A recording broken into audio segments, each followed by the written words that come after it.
what if we actually went to bed at a reasonable hour? That's a question I bring up all the time. But what if we were just about to be at the finale of What If?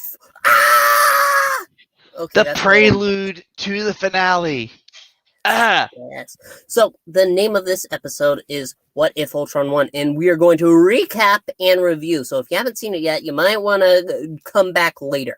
But if you don't care about spoilers and ready to dig on in, well, we're here for you. My name is Puppetine from the Geeky Puppet Show, and this is Zach. He's What's also up? here at the Geeky Puppet Show. Yes, I'm also here on the same show, on the same channel, in the same timeline. All that stuff. I do have to ask, where are your puppet credentials? My puppet credentials? Well, I had some strings. My wife has them. She's the puppet master. I once had strings, but now I'm free. Hey! No strings on me. Nice callback. Yes, they didn't bring that up. So the question says, it's in the title. What if Ultron won?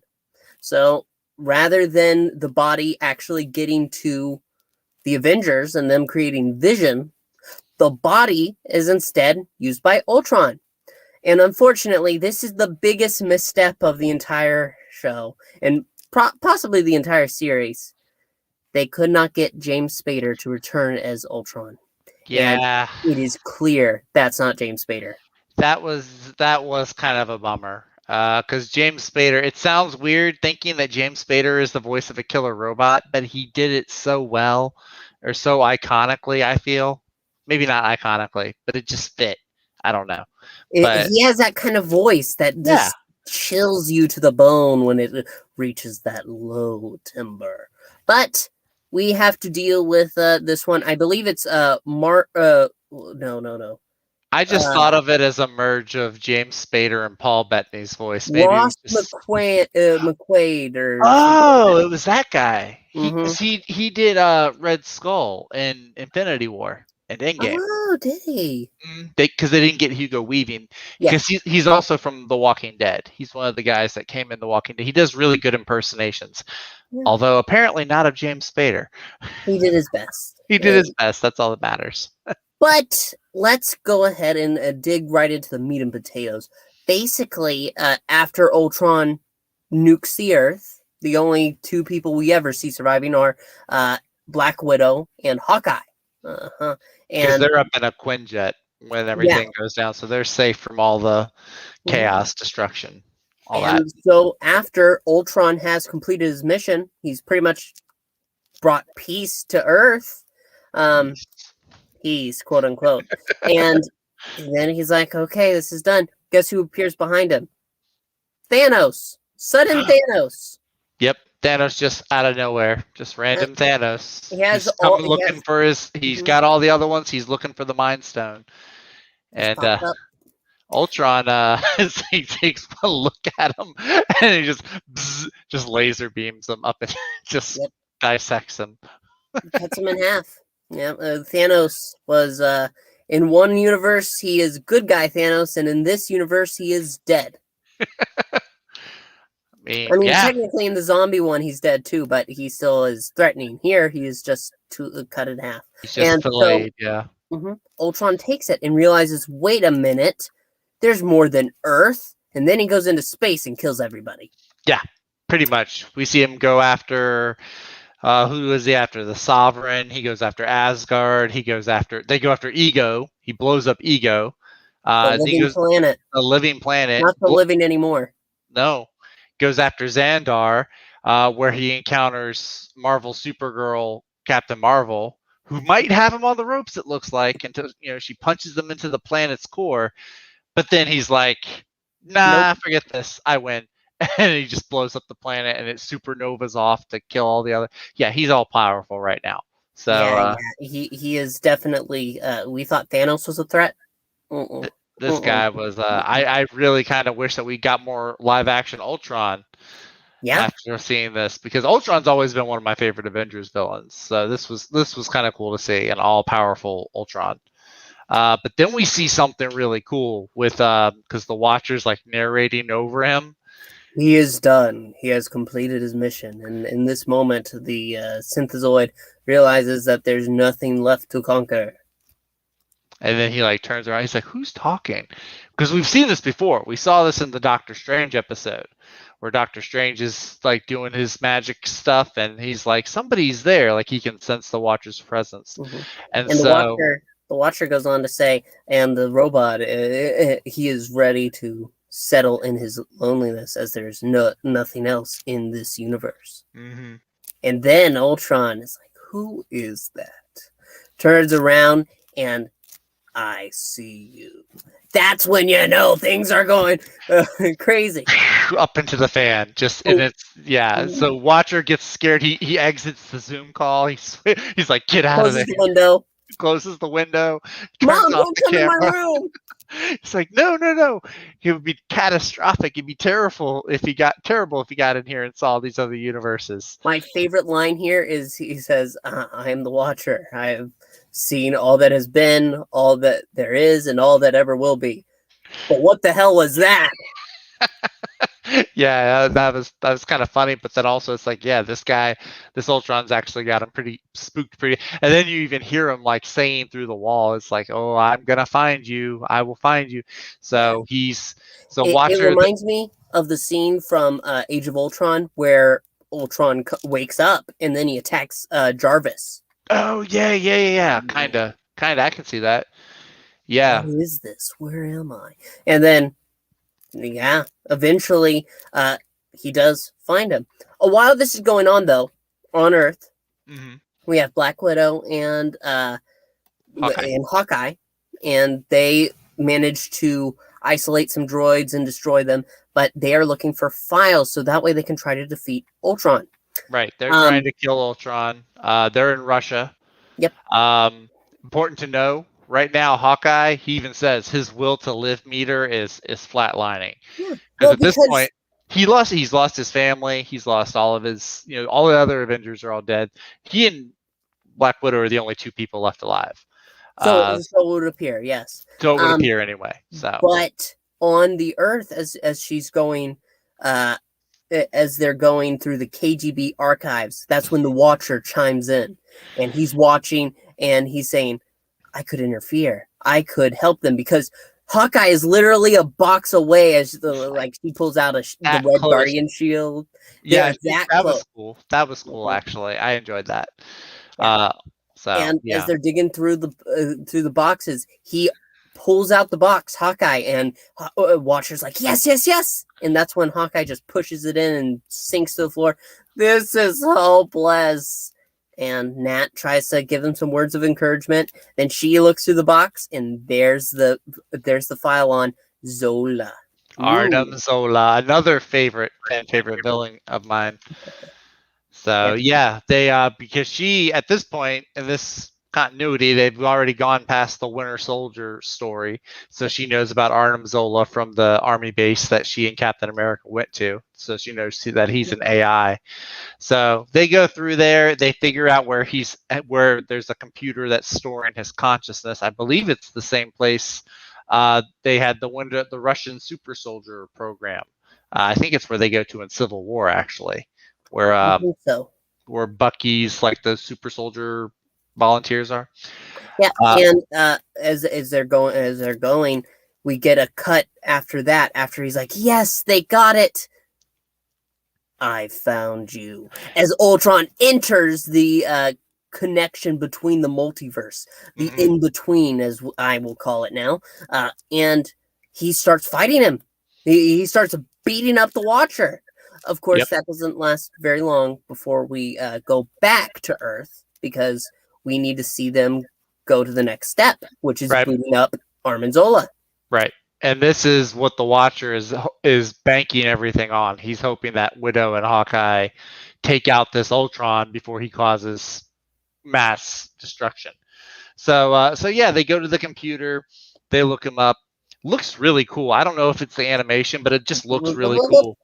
With he actually kind of looks like you a little bit, just a smidge. Arnim Puppetzola. Puppetzola? That sounds Italian. I don't know what to tell you. But anyway, he's like, well, why would I help you? I am a Hydra and you're a Shield. And they're like, listen, a lot's changed. They're both dead. In fact, everybody else is dead. So it's in your best interest to kind of help us. So they formulate a plan. Zola uploads his consciousness into one of Hawkeye's. Hawkeye has a USB arrow, apparently. Actually, he did have an arrow like that in Avengers, if I'm remembering correctly. Yeah, He I had think like so too. he had like a USB arrow. So the idea is, Hawkeye shoots an Ultron bot with his arrow, and that'll give Zola access to the hive mind, where he can go and he can fight Ultron cybernetically. So they get But the. Oh, sorry. Go ahead.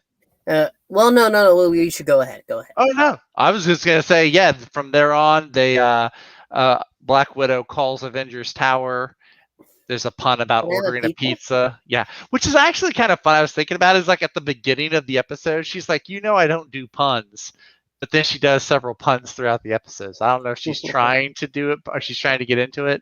I don't know if it's puns, really. It's more just jokes. Just jokes. Yeah, I could see that. Well, yeah, and also she's probably trying to cheer up Hawkeye, who's, he's down in the dumps for most of it. Although he did have... Suicidal, because the world is over. He did have that one really good joke where they walk into the KGB archives. He's like, you ever see that movie, Raiders of the Lost Ark? That made me laugh. He loves that movie. That's a great movie. I love that movie. So yeah, they get the Ultron bots in there. Hawkeye shoots one. They turn it into a Zola bot, and they get him into a safe room.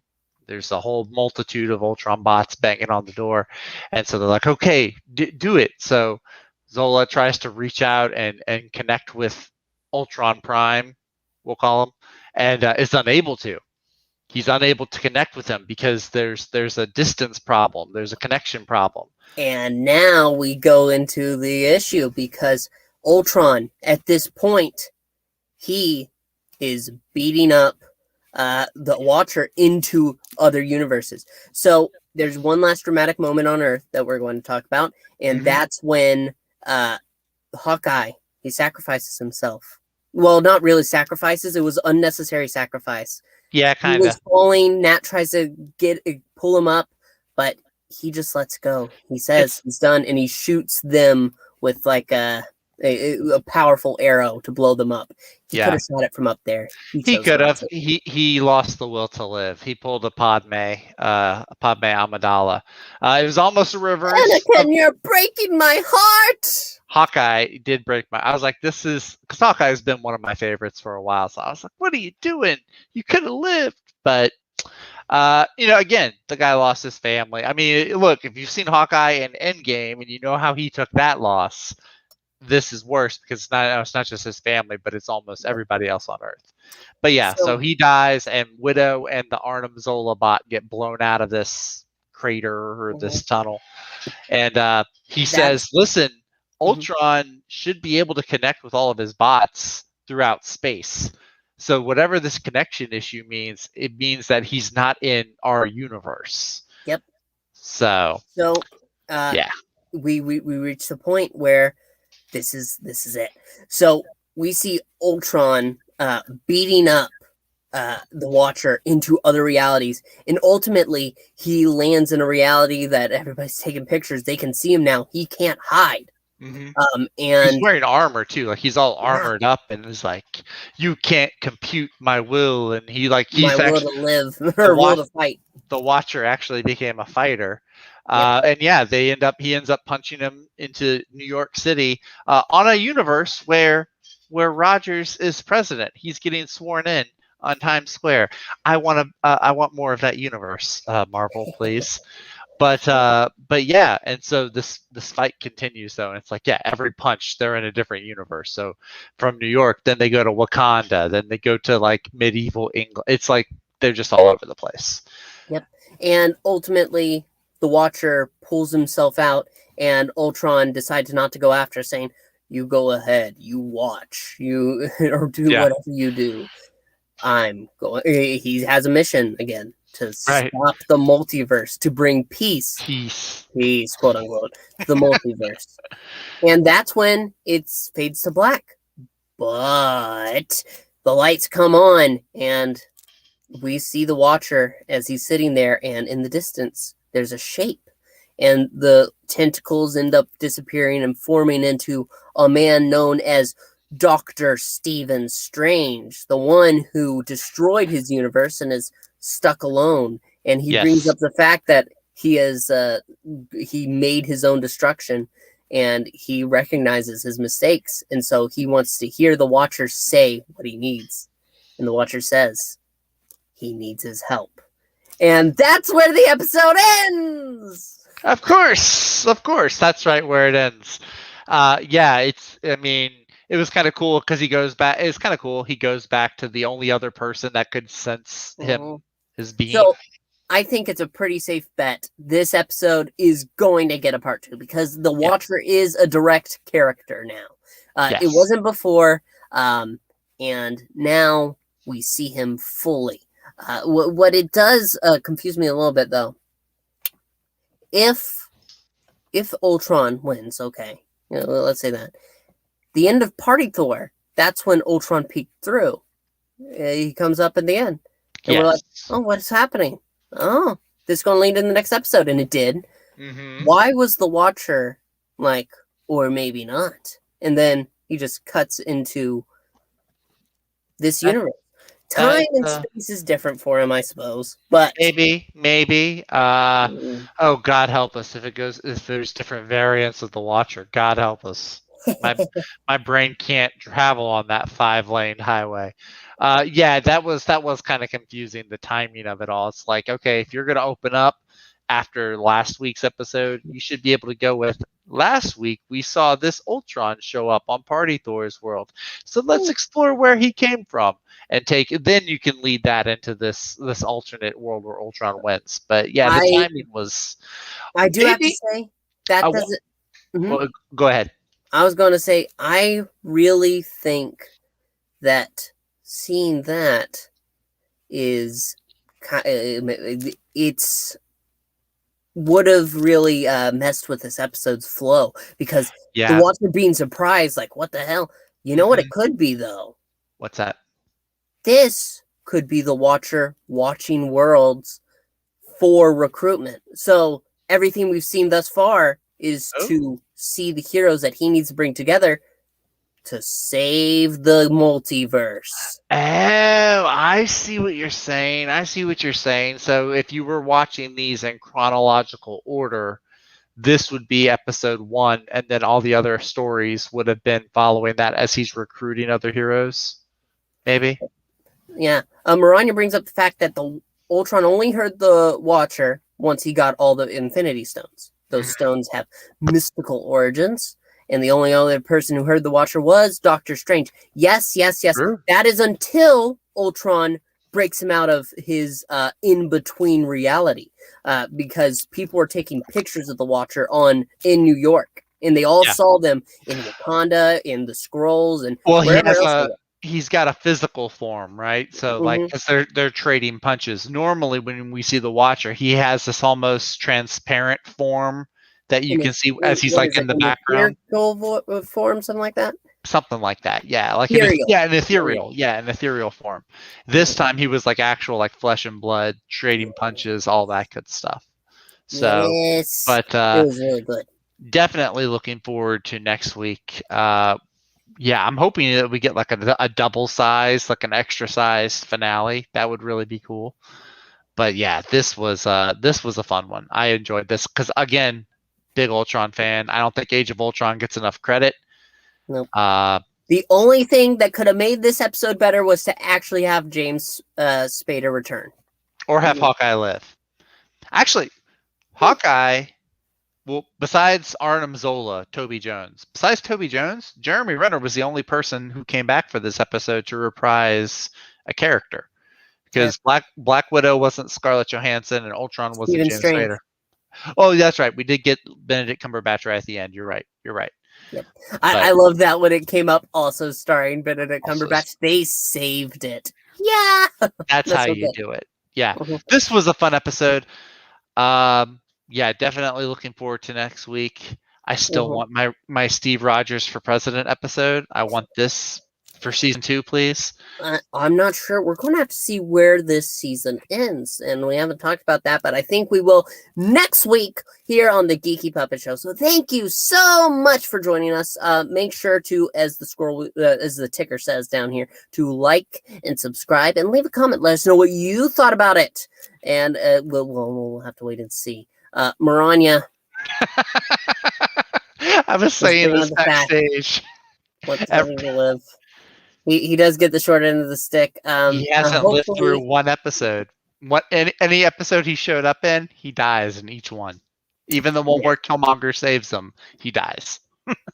Yeah, well, maybe season 2. Maybe I think that they don't think people will be comfortable with the idea of Iron Man being himself if he's not actually, Robert Downey Jr. So maybe. I think they're trying to get people used to the fact that RDJ is gone, and that's what they have to do. But of course, that's just my thoughts, my puppet thoughts. So what are they really? But as I was saying, like, comment, subscribe, and check out the Ko-Fi. We do comic book readings. We did issue 1 of What If. If you want more of those, go ahead and let us know. Leave it with a $1 tip, and it will go right to the top of the reading list. My puppet's honor. But other than that, all we can really say is thank you so much for coming, and make sure to stick around. We'll see you next time, and bye! I'm going to go have breakfast at Joe's. Who